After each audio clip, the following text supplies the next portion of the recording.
Assalamualaikum warahmatullahi wabarakatuh. Bismillahirrahmanirrahim. Tabarakalladzi nazzala al-furqana ala 'abdihi liyakuna lin-'alamin nadhira. Allahumma shalli ala sayyidina Muhammadin wa ala alihi wa sahbihi wa sallim asma'in nama ba'du. Yang kita hormati bersama Syekhina Murabbi Ruhina Kiai Haji Maimun Zubair wa ahli baiti.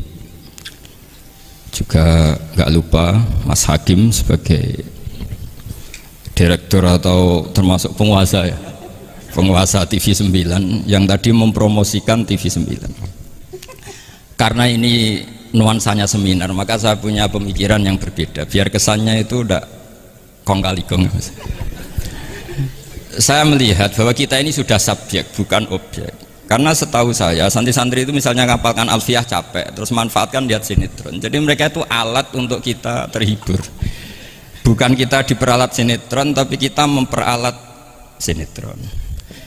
Misalnya tadi beliau cerita bapak-bapak jadi korban karena ibu-ibu melihat bapak-bapak yang ganteng pakai jas uangnya banyak. Sebetulnya ibu-ibu juga jadi korban karena nggak secantik yang di TV. jadi ini penting saya ketahui. Begitu juga melihat Real Madrid misalnya. Kita ini kalau ngidolakan pemain lokal, kan datangkan pelatih, ngelatih itu mahal, bikin stadion mahal, mendingan ngidolakan yang sudah jadi.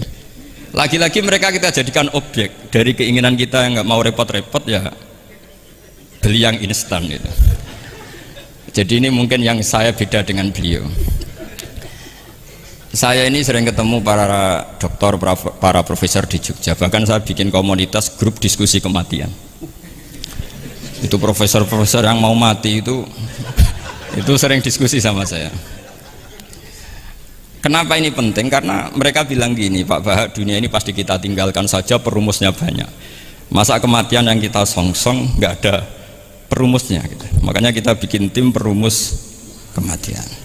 Terus saya bilang, ini bedanya profesor sama intelektual. Kalau intelektual itu diskusikan yang profan, dunia itu profan, nanti habis. Kalau kematian itu abadi. Maka untuk orang jadi profesor, sarannya harus tahu tentang kematian. Dari provokasi ini banyak teman-teman diskusi kematian ini. Ini penting saya utarakan karena dunia apapun hebatnya seperti yang dipandang Mas Hakim bisa dibalik juga. Misalnya orang bilang Israel nggak bisa dikalahkan, sebetulnya hingga sekarang pun Palestina nggak bisa dikalahkan. Hebatnya apa Israel? Nyatanya tidak bisa menghilangkan Palestina, paling di Google dihapus gitu saja. Sama. Apa sih hebatnya punya TV banyak, pemirsanya banyak? Sebetulnya TV itu menggantung banyak pemirsa, dan itu kita. Sebetulnya mereka yang bergantung kita, apa kita yang bergantung mereka? Zaman ibu-ibu belum ada sinetron, mereka terhibur, ngerasani tonggo, petanan, macam-macam. Artinya punya cara untuk hiburan. Lalu TV-TV ini menjadikan mereka objek untuk jadi kaya. Ini gimana supaya kita jadi kaya, mereka jadi pemirsa, jadi apa, macam-macam. Jadilah kita objek. Tapi karena kita orang pinter, ibu-ibu pinter, sebenarnya TV mereka subjek juga ibu-ibu. Delok bojone ra ganteng ya delok yang di TV kan gitu. Jadi ini pembanding saja karena ini acaranya seminar, nanti eksekutornya yang penasehnya Gus Yofur, muharirnya ini nanti itu. Jadi menurut saya ini saya seperti pesan Gus Iit, kita sersan saja, serius tapi santai. Karena setahu saya sering diskusi sama Gus Yofur. Kemarin diskusi tentang waktu di Denmark, di Eropa itu disamakan, dikonversi waktu yang ada katulistiwa. Apa setiap negara punya aturannya sendiri? Karena Denmark itu ada masa tertentu yang siang itu sampai 3 bulan. Sampai sekarang saya sering diskusi sama beliau tentang itu. Terus tentang Mina Jadi, tentang macam-macam lah. Setahu saya begini ya, pernah ada guyonan di beberapa ulama. Pernah dipertanyakan, cengkeh itu kan wangi, sehingga kalau kue tar itu dikasih cengkeh. Oke, kita sepakat dalam konteks bikin kue tar itu cengkeh dikategorikan pewangi. Lalu kategorinya adalah pewangi. Pertanyaannya berarti kalau orang haji, ihram, merokok itu wajib bayar dam karena pakai pewangi. Itu hampir putus. Karena dikonsensus oleh ahli-ahli pakar kue itu termasuk kategori pewangi. Tapi ketika ada pembanding ini Mas, ini pentingnya pembanding. Lalu berarti orang Jumatan disunatkan rokok, kan harus pakai kesunatannya kan pakai pewangi gitu. Nyatanya tuntas juga, nggak jadi. Artinya keputusan itu udah jadi. Jadi kalau saya ditanya Gus Barok, cara ngelawan apa hegemoni Barat atau derasnya media massa, ya sudah kalau nggak punya kan nggak keserang. Makanya saya tidak punya gitu. Jadi orang susah ada gelombang pornografi kan karena lihat. Gus Barok mungkin lihat sehingga merasa ada gelombang pornografi. Lah saya kan tidak punya, makanya saya nggak serang. Karena dulu ngaji saya itu Darul Mafasid Muqaddamun ala Jalbil Masoleh. Kalau disara-saran saddan lidharo'e, kalau rawan bahaya ya tidak usah. Ya saya kira gitu, kira-kira alasan saya kena. Selain mungkin saya tidak kuat beli Gus Barok, tapi kan tidak pantas saya termasuk orang yang dianggap keren terus nggak kelar itu, tidak mampu beli. Tapi yang saya mencintai anak-anak Anwar karena alma mater dengan kita, dan nanti kalau misalnya ada tanya jawab ya biasa saja seperti dulu. Anda tidak harus yakin saya benar, meskipun Anda jangan yakin pendapat Anda benar. Tapi masalah media memang mulai dulu Banu Tamim itu pernah juga datang ke Rasulullah bilang innamat hanazinun wa dhammana syainun, itu masyhur. Ya Muhammad, kita ini iman tanpa dijajah Anda, kita iman karena bukan kalah perang, dan kita komunitas yang besar, sehingga perlakukan kami dengan khusus. Karena sekali saya muji Anda, maka pujian kita adalah menjadi zainun laka, menjadi hiasan, menjadi pencitraan yang bagus bagi Anda. Wa inna dhammana syainun, sekali kita mengkritik kamu maka kamu dalam bahaya, syainun, maka kamu akan hina. Apa jawab Rasulullah? Enak saja Nabi jawabnya, zaka Allah, kita ini orang iman, kalau dikritik media ya tenang saja, yang penting intawah benar. Nah mungkin saya latihan di makom itu sehingga saya itu sama media biasa saja. Istri saya lihat sinetron, setahu saya gitu, bersumpek gitu, delok dunia gitu, hiburan delok sinetron. Ini sebenarnya kita subjek apa objek? Kalau menurut Mas Hakim objek, kalau saya ya kita subjek. Kalau bosan ya ganti saja.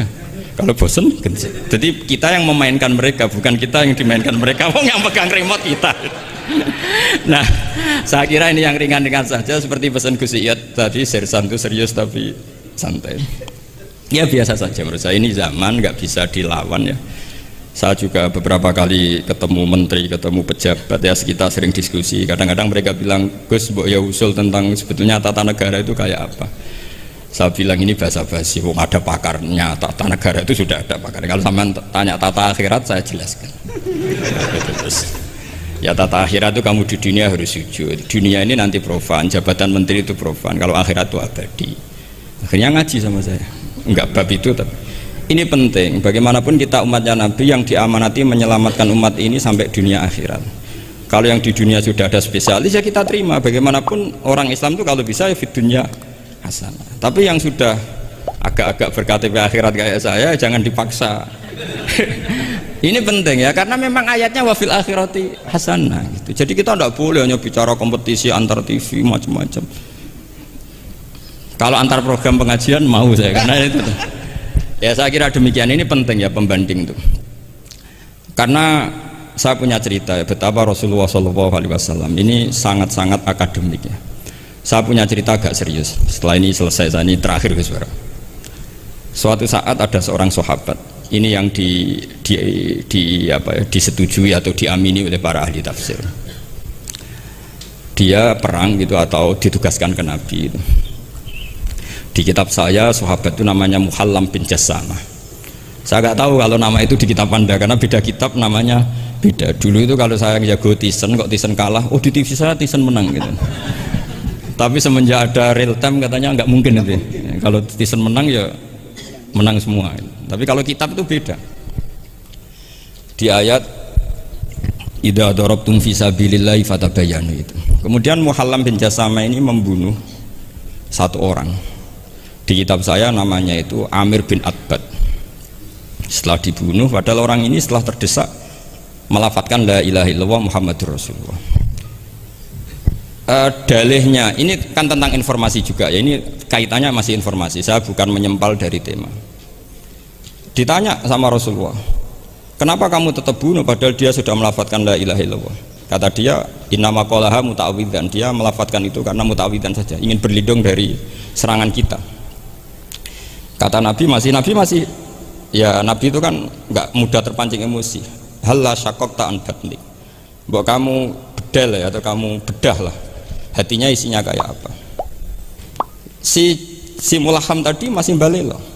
Ya Rasulullah, lau syakak tubatnahu akuntu a'lamu ma fi qalbi. Kalau saya bedah apa saya terus tahu apa isi hatinya? Kata Nabi, ya kamu tetap nggak tahu meskipun kamu bedah hatinya, kamu tetap nggak tahu. Kenapa engkau nyuruh bedah ya Rasulullah? Wong akhirnya saya tetap nggak tahu. Unik jawabannya Nabi itu. Makanya kamu itu sembrono sekali, ngawur sekali kamu. Fala anta ta'lamu ma fi qalbi wala anta taqbalu ma takallama bi. Kamu itu orang aneh. Tahu hatinya ndak akan tahu, tapi menerima omongan yang zahir juga nggak mau. Terus mau kamu apa? Kemudian orang ini itu dianggap punya kesalahan besar. Satu, bantah Nabi dan membunuh orang sing talafadhu bi kalimati la ilaha illallah. Akhirnya ketika dimakamkan tuh lafadhatul ardu, apa dimuntahkan oleh bumi sampai 3 kali. Terus Rasulullah ngendikan innal ardo taqbalu man huwa syarrun minhu walakinnallaha wa'adzakum alla ta'udu. Sebetulnya bumi itu sering menampung orang yang lebih jelek ketimbang dia. Kita tahu dulu bumi yang nangkung Namrud macam-macam lah, Abu Jahal, Abu Lahab. Tapi kenapa ini jadi begini, nggak diterima bumi? Karena Allah wa'adzakum alla ta'udu. Allah memberi nasihat supaya kamu tidak mengulang. Artinya begini teman-teman santri ya, dalam menerima informasi itu ada hal-hal yang butuh kita sikapi. Ada yang enggak misalnya gini. Masalah talafut bi kalimati syahadah, bi kalimatai syahadah. Itu siapapun yang melafadzkan harus kita terima karena ini kalimat sakral. Bahkan ketika terdesak, yaitu masyhur itu dalam cerita sebagian kitab, Usama bin Zaid itu pernah membunuh orang padahal sudah talafadhu bi syahadatin. Itu sama Nabi disalah-salahkan. Padahal kata Usama, tapi dia sudah memotong tangan kita, kaki kita. Masa pas kita punya kesempatan tidak boleh bunuh ya Rasulullah? Kata Rasulullah tetap saja ngendikan kaifa tasna'u bila ilahil wahida ja'at yaumal qiyamah. Terus begitu. Nah ini kalau dalam ilmu tafsir atau ilmu hadis disebut kebenaran absolutisme. Sehingga ada hadis mangqala la ilaha illallah dakhalal jannah wa in zana wa in saraka. Kalau di bab fikih informasi itu bisa kita terima kalau mukhbirnya itu adil, datanya valid. Tapi khusus kalimat syahadat itu tidak, wa in zana wa in saraka harus kita terima. Sehingga kita tidak pernah mengkafirkan orang fasik. Misalnya lonte ditanya Tuhan siapa, ya Allah. Rektor Al-Azhar jawabnya ya Allah. Ketua MUI ya jawabnya ya. Jangan karena misalnya copet bilang Tuhan itu Allah, terus MUI bilang wah saya tak jawab yang lain lah, nanti sama gitu. Nah, saya pernah ditanya sama dosen di Jogja, Pak Bahak, kenapa ada kata wa in zana wa in saroko? Kesannya itu Islam membolehkan zina. Terus saya bilang ini contoh absolutisme kebenaran. Jadi kalau kebenaran itu absolut, kita terima dari siapa saja. Tukang becak ngomong dapat 2 tambah 2 ya 4. Lonte bilang 4, pakar matematika 4, rektor UGM nanti ya bilang 4. Sama. La ilaha illallah itu kalimat yang absolut. Sehingga di TV misalnya, apapun TV Yahudi atau TV Nasrani, kalau programnya itu benar menerangkan kebenaran, meskipun mereka niatnya bisnis, tapi kalau kalimat itu kalimat yang benar ya mau tidak mau kita terima. Terus kedua, ada informasi yang kita sikapi dalam suasana genting. Kayak zaman perang Uhud, ada isu bahwa Rasulullah itu kutilah, dibunuh. Kemudian ini melemahkan para orang Ansor dan Muhajirin atau Muhajirin dan Ansor. Terus kata Rasulullah, Umar, ajibu, kamu harus menjawab bahwa saya masih. Akhirnya Umar berteriak keras bahwa Rasulullah itu masih hidup. Ini contoh-contoh informasi yang secepatnya harus dijawab. Terus ketiga, informasi yang nggak penting dijawab karena memang sudah hoax, sudah sampah. Misalnya gini, orang melihat di TV infotainment itu nggak pernah yakin kok benar apa enggak. Ibu-ibu itu butuh hiburan, melupakan suaminya, utangnya, macam-macamnya. Makanya saya bilang, ibu-ibu ini subjek, bukan objek. Jadi ini yang saya beda dengan Mas Hakim. Tentu saya punya sisi kesalahan karena saya juga nggak perlu akurat, karena ini tidak bidang saya. Tapi cukup jadi pembanding karena ini menyangkut harga diri Mas Hakim. Kesannya kalau kita objek kan kita ini kayak orang bodoh yang diatur-atur gitu.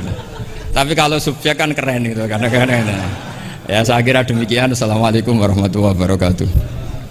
Setelah Anda menyaksikan video ini, jangan lupa berselawat kepada baginda Nabi Muhammad sallallahu alaihi wa alihi wasallam.